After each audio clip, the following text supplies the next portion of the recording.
I All right, think let's get we've into these spent, last two. yeah, exactly, two big names. Somehow Yeah. bigger names than I Prevail, who are like one of the biggest bands in the scene. Demi Lovato dropped a brand new album, Holy Fuck.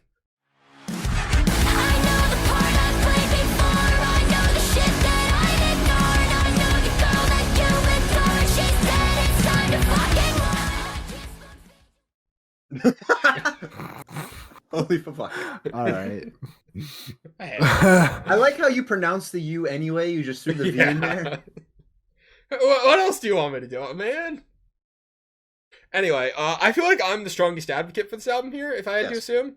I listened to one song on this album. Oh. Okay, so my general take on this album is that with the wave of like pop and rap artists coming into the pop punk and rock scene in like an MGK or an Olivia Rodrigo, I think this should be the standard Yes. that all of those pop stars are trying to achieve when going back to heavier rock guitar based music.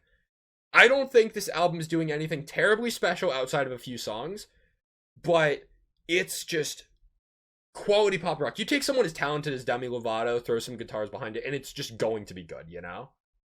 Like, she just has incredible vocals.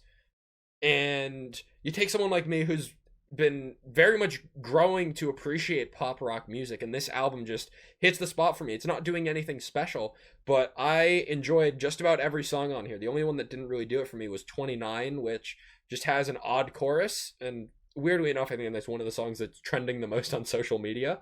But just for me, 29 is not doing much for me. But it's just solid pop rock from top to bottom. And I think this should be the blueprint. This is what I wish Olivia Rodrigo's album sounded like. And not to say I didn't hate it. There are a couple songs I really liked on there. But I think this should be a blueprint for anyone that wants to tap into this new wave of rock music in 2022 or in the next few years. This should be the blueprint. This should be the standard that you're trying to achieve. With that being said, I have one standout song in particular. Feature of the Year contender number 5 for the month of August. Eat Me featuring Royal and the Serpent. Holy fuck. That's the name of the album. That's also my reaction to when I heard that song. I think it's got one of my favorite lyrical choruses of the entire year. Just the wordplay is incredible. It really comes to fruition at the end of it. But I'm just going to say the entire chorus here. I know the part I've played before. I know the shit that I've ignored. I know the girl that you adored. She's dead. It's time to fucking mourn. Which, the aggression of that delivery is fantastic. But the second half is really where it kicks in to the whole Eat Me theme.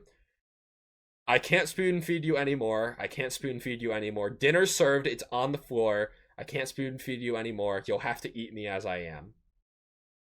I just think the lyricism of that chorus is incredible. I love that shit. And then also, you kind of get a breakdown in that song. Whoever would have thought Demi Lovato breakdown 2022, but the breakdown says choke on it. It's like, yeah, this is who I am now. Fuck you. This is just who I love Eat Me. I am willing to go as far as say it's a top 5 song of the month from Demi Lovato. Which is not something I never would have expected to have said. The Royal and the Serpent feature is like feature of the year. Oh yes, dude. If a Royal and the Serpent feature this good exists on a Demi Lovato album, where the hell was it on Pity Party?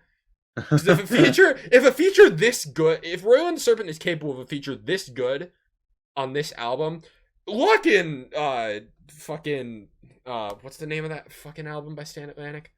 Fuck Everything and Run, Fear. Fuck Everything and Run. Lock that in album of the year if you get a feature as good as the one on Eat Me, dude. It's insane how Royal and the Serpent can be featured on a bottom 2 album of a Stand Atlantic album, or bottom 2 song on a Stand Atlantic album, and a top 1 song, bar none, on Demi Lovato. It feels wrong, but I'm not complaining because Eat Me is fucking fantastic. I'm also going to give a shout out to a couple other songs I really liked. I really liked Holy Fuck, the title track. And I really liked Heaven. Heaven has a really groovy beat to it. And then Help Me with Dead Sarah, I also think is pretty solid. Haven't spent nearly as much time. But as I grew tired of the 3 songs I had on repeat in Eat Me, Holy Fuck, and Heaven, Help Me was the next one that kind of came into rotation, and otherwise, like, it's all fun. Like, I can throw this album on, and like by the time I get to the end, I'm not complaining. I don't really think, like, even 29 that I don't love, I don't think it's a skip, but like this is just a very casual listening song or album that I can really enjoy from top to bottom. Yeah, 29 I think is particularly strong lyrically, and I think that lyrics are also my biggest like downfall for this album. And it's not even that they're bad; I just can't relate to them. Like I think "Freak That's to how I Eat feel Me," about 29. "Freak to Eat Me," those four songs really good. The closer, "Forever" Yeah. for me, really really good. I think "Holy Fuck" through "Feed." From what I can gather, the theme of this album is like female empowerment, and especially like reclaiming your sexuality after you feel like it's been Mhm. taken from you, which is what 29 is about. I think an older man like sexually assaulting you when you were underage, and Yeah. then Mhm. trying to reclaim and figure out your sexuality and yourself as a woman after that.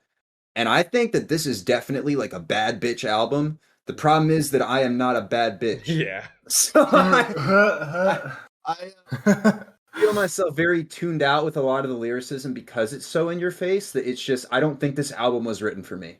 I will enjoy the first four tracks in that Royal and the Serpent feature, and I will enjoy this damn good closer, and I will leave the rest to people who need female empowerment. It's just not an album written for me. So I didn't, we just got done talking about, oh, it makes your ears happy. That the lyricism, I think, for me is a little too on the nose and specific to that subset for me to enjoy it.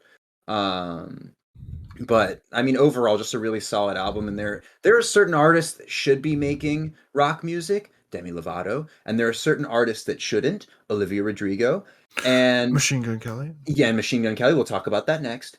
And I think that when you have that passion for this style of music rather than hopping on a trend, it shows. And I think Demi Lovato really demonstrates that she does have that passion for rock music, and she's got a reason to be pissed and have these guitars Yeah. behind her music. That this style, I love her pop music, but this I think almost suits her even better.